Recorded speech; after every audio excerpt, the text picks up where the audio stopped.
Hello दोस्तों, नमस्ते। स्वागत है आप सभी का एक नए ब्लॉग में।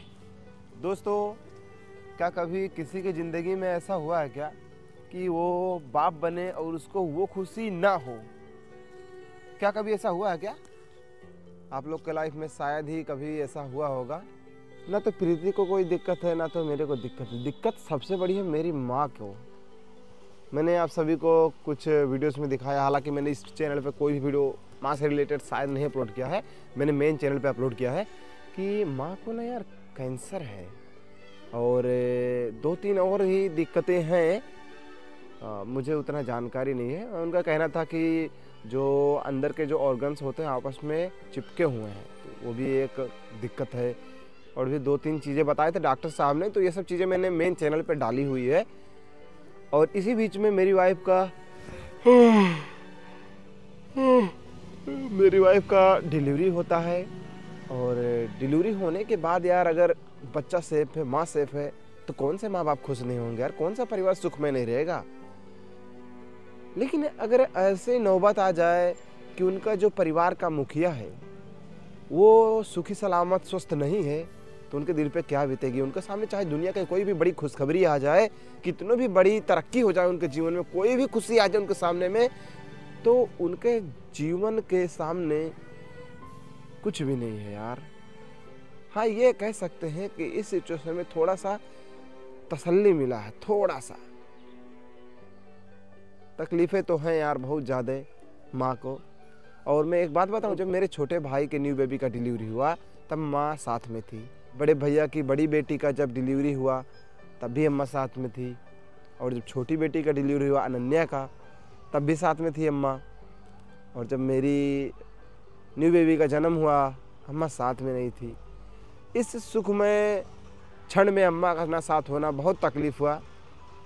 लेकिन ऊपर वाले ने सब कुछ लिखा होगा यार, इनके जीवन में क्या क्या कैसे बीतेगा।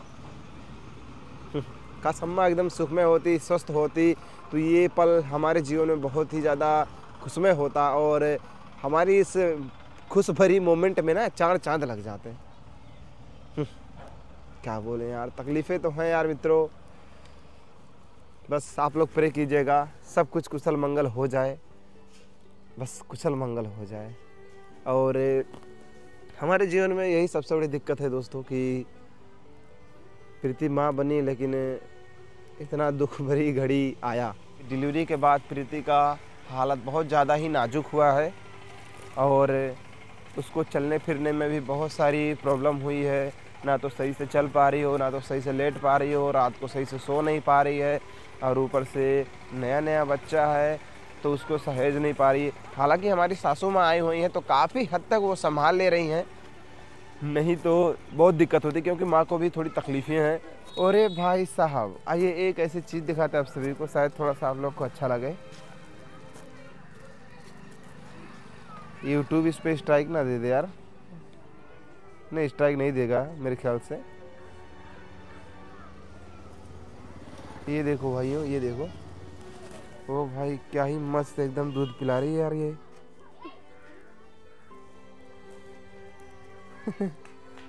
अरे यार, कितने बच्चे हैं इसके? एक दो तीन चार, चार या पाँच हैं।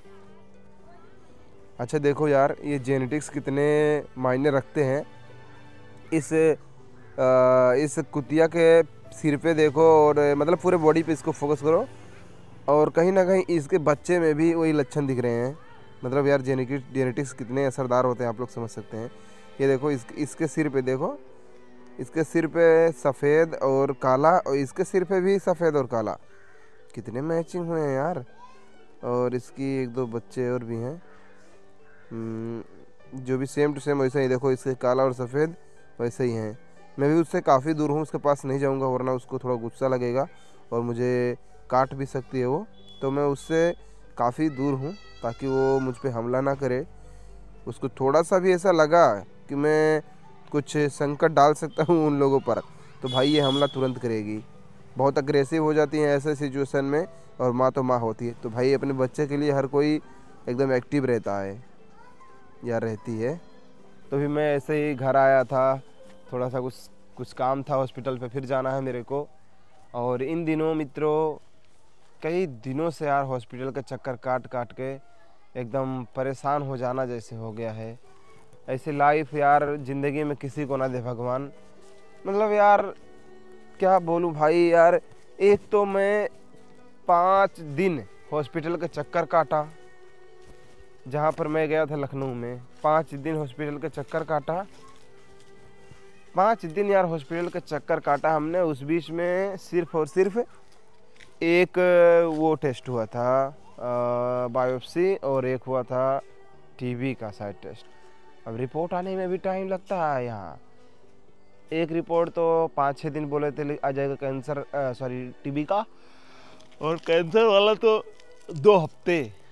यार 14-15 दिन वेट करना पड़ेगा।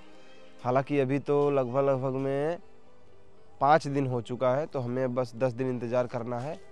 और उसके बाद जब आ जाता है फिर वो शायद अगर मैसेज कॉल करेंगे तो ठीक है, नहीं तो फिर हम तो खुद जाएंगे। भैया हमारा गर्ज है तो हमको जाना ही पड़ेगा। तो एक साथ 2 परेशानियां आ गई थी लाइफ में, लेकिन थोड़ा सा मन हल्का हुआ है कि मेरी पत्नी सेफ है, बच्चा भी आ गया इस दुनिया में। तो ये जो मन में पहले था कि यार मैं माँ को देखूं, माँ का जीवन का सवाल है, मेरी वाइफ का जीवन का सवाल है, इस बीच में इतना तनाव बढ़ गया कि हम क्या करें कुछ समझ नहीं आ रहा था। और दोनों चीज़ें मेरे जीवन के लिए दोनों चीज़ें मतलब मेरी ज़िंदगी है यार। माँ भी बहुत कीमती है और प्रीति भी कीमती है। मतलब यहाँ पर कोई कंपैरिजन करने वाला शब्द ही नहीं यार। मैं एक तुच्छ सा इंसान हूँ यार, इस चीज़ को मैं कंपैरिजन कर ही नहीं पाऊँगा। माँ और बीवी ये सब कंपैरिजन मतलब करने लायक है ये नहीं यार। एक माँ जिसने हमको जन्म दिया, इस दुनिया में लाया है, आज उसके जीवन का सवाल है। वो अपनी मौत और ज़िंदगी बीच में लड़ाई लड़ रही है। अच्छा एक बात बताऊं दोस्तों, अम्मा ना दिखने में बिल्कुल भी अनहेल्दी नहीं लगती है। थोड़ा सा भी नहीं लगेगा कि अम्मा को कुछ प्रॉब्लम है। अब ऊपर से इसलिए नहीं लगता क्योंकि प्रॉब्लम अंदर से है। अब जो ये कैंसर वाला ये प्रॉब्लम होता है ना यार, मेन बात क्या है कि ये 2 महीने 4 महीने में नहीं पता चलता। शायद ये इसका फ़र्क दिखने में ना सालों लग जाते हैं। कई बार तो 5-5 साल 6-6 साल लग जाता है, तब इसका ओरिजिनल असर दिखता है वास्तव में कैंसर क्या है। अगर सही टाइम पे इसका इलाज ना किया जाए तो बहुत बड़ा रिस्की होता है। तो उसी चीज़ का जांच कराने के लिए हम लोग टेस्ट दिए थे। एक सैंपल होता है ना, वो जाता है मुंबई, उसको लैब में जो भी करना रहता है वगैरह वगैरह करते हैं। फिर उसका रिपोर्ट जब आता है तो उससे पता चलता है ना कैंसर कितना घातक है, तब उसके बाद ही इलाज हो पाता है। ये सिचुएशन है यार। बताओ, एक तरफ हमारे सामने खुशी का माहौल, एक तरफ दुख भरी ज़िंदगी, एक खाई जैसा दिख रहा है कि एक दुख की खाई है जिसमें हम लोग गिर गए हैं, जहाँ से निकलने में हमें बहुत तकलीफ़ हो रही है। एक हमारे सामने नई हंसता खेलता बच्चा हमारे सामने आया है, तो हम फंसे हुए ज़िंदगी में, बहुत बुरा उलझे हुए हैं। अब इससे बाहर निकलना आसान नहीं है, टाइम लगेगा। और मैंने अपने मेन चैनल पे डाला था कि यार मेरे को ऐसे पता नहीं क्यों हो रहा अजीब बार मैंने आप लोगों से सपोर्ट के लिए मैंने पेमेंट्स मेथड भी डाले थे, जिसमें आप लोगों ने बहुत बड़ी मदद की थी दोस्तों। बहुत बहुत शुक्रिया आप सभी का जो आप लोगों ने इतना मदद किया।